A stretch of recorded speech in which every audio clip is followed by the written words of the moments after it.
لله نحمده ونصلي على رسوله الكريم أما بعد أعوذ بالله السميع العليم من الشيطان الرجيم بسم الله الرحمن الرحيم الله يتوفى الأنفس حين موتها والتي لم تمت في منامها ويمسك التي قضى عليها الموت ويرسل الأخرى إلى أجل مسمى إن في ذلك لآيات لقوم يتفكرون أم اتخذوا من دون الله شفعاء قل أولو كانوا لا يملكون شيئا ولا يعقلون قل لله الشفاعة جميعا له ملك السماوات والأرض ثم إليه ترجعون۔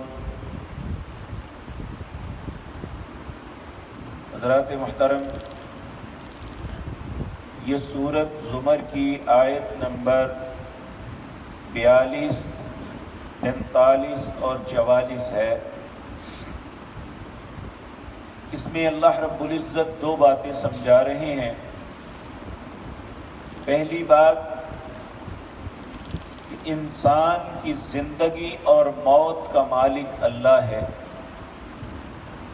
اگر اللہ کسی کو زندہ رکھنا چاہے تو مار نہیں سکتا کوئی، اگر اللہ کسی کو مارنا چاہے تو کوئی زندہ نہیں کر سکتا۔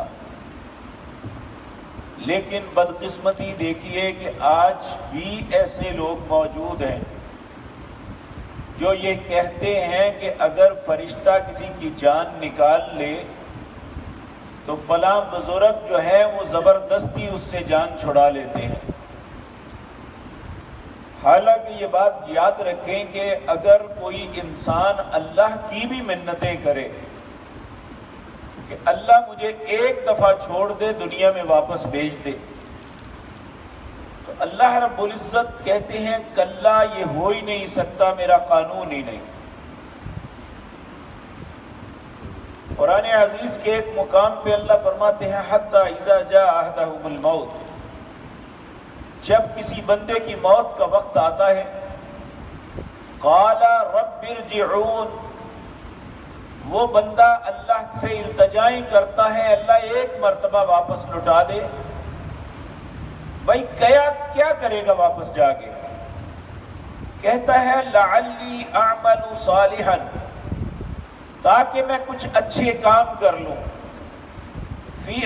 فیما ترکت، جو چھوڑ آیا یا نہیں کرتا رہا۔ تو اللہ جواب دیں گے کلا، یہ نہیں ہو سکتا۔ جب وہ بار بار اصرار کرے گا تو اللہ رب العزت فرماتے ہیں انہا کلمۃ هو قائلها، یہ تیرے کہنے کی بات ہے، کہتا رہے۔ وَمِن وَرَائِهِمْ بَرْزَخٌ إِلَى يَوْمِ يُبْعَثُونَ، اس کے اور دنیا کے درمیان ایک پردہ حائل کر دیتا ہے جو قیامت تک نہیں کھلے گا۔ تو کون ہے دنیا میں جو کسی کو چھڑا سکے؟ تو یہاں بھی اللہ کہتے ہیں اللہ یتوفی الانفس حین موتها، اللہ وہ ذات پاک ہے جو تمہیں موت کے وقت فوت کرتی ہے، جان نکالتی ہے۔ والتی لم تمت فی منامها، اور کبھی نیند کے اندر تمہیں نہیں بھی مارتا۔ فَيُمْسِكُ الَّتِي قَضَى عَلَيْهَا الْمَوْتَ وَيُرْسِلُ الْأُخْرَى، کئی ایسے ہیں جو سوتے ہیں سوئے ہی سوئے رہتے ہیں، یعنی سوئے ہی مر جاتے ہیں۔ وَيُرْسِلُ الْأُخْرَى، کچھ ایسے ہیں جسے اللہ چھوڑ دیتا ہے، إِلَى أَجَلٍ مُّسَمَّى، کچھ مدت تک۔ نبی صلی اللہ علیہ وسلم آپ جب سونے کے لیے تشریف لے جاتے تو کیا دعا پڑھتے؟ اللہم بسمک اموت واحیا، اے اللہ میں تیرے نام کے ساتھ مروں گا اور تیرے نام کے ساتھ زندہ ہوں گا۔ نیند موت کی بہن ہے۔ جب انسان سوتا ہے تو حقیقتاً اللہ اس کی روح کو اس سے الگ کرتے ہیں، اور اگر اگر اس کی زندگی اللہ کو منظور ہوتی ہے تو پھر اللہ اسے زندگی دے دے، اس کی روح کو واپس پلٹاتے ہیں اور یہ جاگ جاتا ہے۔ ایک مرتبہ جب احزاب کی جنگ کے بعد ایک موقع ایسا آیا، ایک جنگ میں نبی کریم صلی اللہ علیہ وسلم اور آپ کے ساتھی سوئے رہے یہاں تک کہ سورج طلوع ہو گیا۔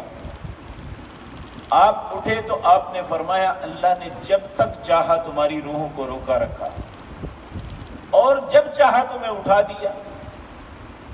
اسی طرح رسول اللہ صلی اللہ علیہ وسلم جب نیند سے بیدار ہوتے تو کہتے الحمدللہ الذی احیانا بعدما اماتنا وإلیہ النشور، تمام تعریفیں اس اللہ کے لیے ہیں جس نے مجھے مرنے کے بعد اٹھا دیا ہے دوبارہ، یعنی سویا تھا، سوئے ہوئے سویا نہیں رہا بلکہ مجھے زندگی عطا کر دی، اس لیے تمام تعریفیں اللہ کے لیے ہیں۔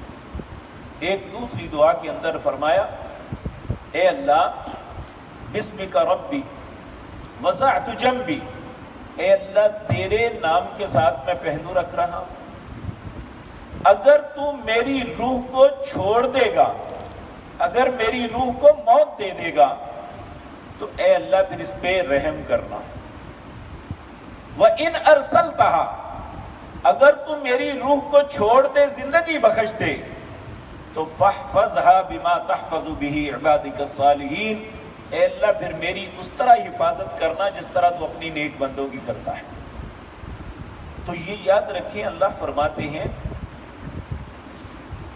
وَالَّتِي لَمْ تَمُتْ فِي مَنَامِهَا فَيُمْسِكُ الَّتِي قَضَى عَلَيْهَا الْمَوْتَ، کچھ ایسے لوگ ہوتے ہیں جب سوتے ہیں تو اللہ ان کی موت کا فیصلہ کر دیتے ہیں، ہمیشہ کے لیے ان کی جان نکل جاتی ہے۔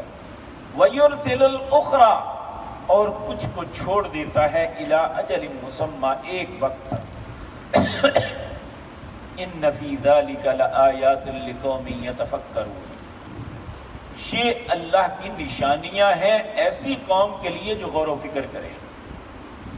لیکن یہ ساری بات سمجھنے کے باوجود أَمِ اتَّخَذُوا مِن دُونِ اللَّهِ شُفَعَاءَ، یہ لوگوں کو کیا ہے کہ یہ اللہ کے علاوہ سفارشی ڈھونڈتے پھرتے ہیں۔ کل انہیں کہہ دیجئے اولو کانوا لا یملکون شیئا ولا یعقلون، جن کو تم سفارشی بناتے ہو وہ تو کسی چیز کے مالک نہیں ہیں اور نہ ہی وہ عقل رکھتے ہیں کہ میرے حضور کیسے بات کر سکتے ہیں۔ من ذا الذی یشفع عندہ الا باذنہ، سورۃ آیت الکرسی میں اللہ فرماتے ہیں من ذا الذی، کون ہے وہ دنیا میں، یشفع عندہ الا باذنہ، میرے حکم کے بغیر میرے حضور سفارش بھی کرے، یعنی پوری دنیا کے اندر ایک بھی جان ایسی نہیں ہے جو اللہ رب العزت کے حضور اللہ کی اجازت کے بغیر سفارش بھی کر سکے گا۔ اسی طرح ایک مقام پہ اللہ فرماتے ہیں ان کا عقیدہ دیکھو کہتے کیا ہے، ہؤلاء شفعاؤنا عند اللہ، یہ اللہ کے حضور ہمارے سفارشی ہیں۔ تو اللہ کہتے ہیں کل، میرے نبی انہیں کہہ دو اتنبئون اللہ بما لا يعلم في السماوات ولا في الارض، تم اللہ کو ایک ایسی بات کی خبر دے رہے ہو زمین و آسمان میں وہ جانتا ہی نہیں ہے۔ اس لیے یہ تصور بنانا کہ فلاں اللہ کے ہاں سفارش کر کے کسی کو چھڑا سکتا ہے، اللہ کی اجازت کے بغیر نہیں ہے۔ سورۃ نبا اللہ رب العزت فرماتے ہیں یوم یقوم الروح والملائکۃ صفا، جس دن فرشتے اور جبریل اللہ کی بارگاہ میں صفے بنا کے کھڑے ہوں گے، لا یتکلمون الا من اذن له الرحمن، کسی میں کلام کرنے کی جرت نہیں ہوگی جس کو اللہ اجازت دیں گے، صرف وہ بات کر سکے، الا من اذن له الرحمن وقال صوابا، صرف وہ بات کر سکے گا، دوسرے میں تو جرت ہی نہیں ہوگی۔ تو کس طرح ممکن ہے کہ اللہ سے زبردستی کو منوا لے؟ تو اللہ رب العزت فرماتے ہیں کل انہیں کہہ دیجئے اولو کانوا لا یملکون شیئن کہ یہ جن کو سفارشی سمجھ رہے ہو یہ تو ذرہ برابر کسی چیز کے مالک نہیں ہے، ولا یعقلون، اور نہ انہیں اس بات کا شعور ہے کہ ہم نے اللہ سے بات کیسے کرنی۔ قل، انہیں کہہ دیجئے، للہ الشفاعۃ جمیعا، ساری سفارش اللہ ہی کے ہاتھ میں ہے، وہ جس کو اجازت دے گا وہ ہوگی وگرنہ نہیں۔ لہو ملک السماوات والارض، اسی کے لیے زمین و آسمان کی ہر چیز کی بادشاہت ہے۔ ثم الیہ ترجعون، یاد رکھو تم سب کو عقیدے جو مرضی رکھو لوٹ کے اللہ کے پاس جانا ہے اور اپنے معاملات اللہ کے حضور جواب دینا ہے۔ تو جب اللہ ہی کے پاس جانا ہے تو پھر ہماری توقعات بھی اللہ ہی سے ہونی چاہیے، ہمیں ادھر ادھر ڈامک ٹولیاں نہیں مارنی چاہیے، اپنے عقائد کو برباد نہیں کرنا چاہیے۔ اس کائنات میں ہر چیز کی تصرف کرنے والا صرف اللہ ہے اور کوئی نہیں ہے جو اللہ کی مرضی کے بغیر کوئی کام کر لے۔ اللہ یہ بات مجھے اور آپ کو سمجھنے کی توفیق عطا فرمائے۔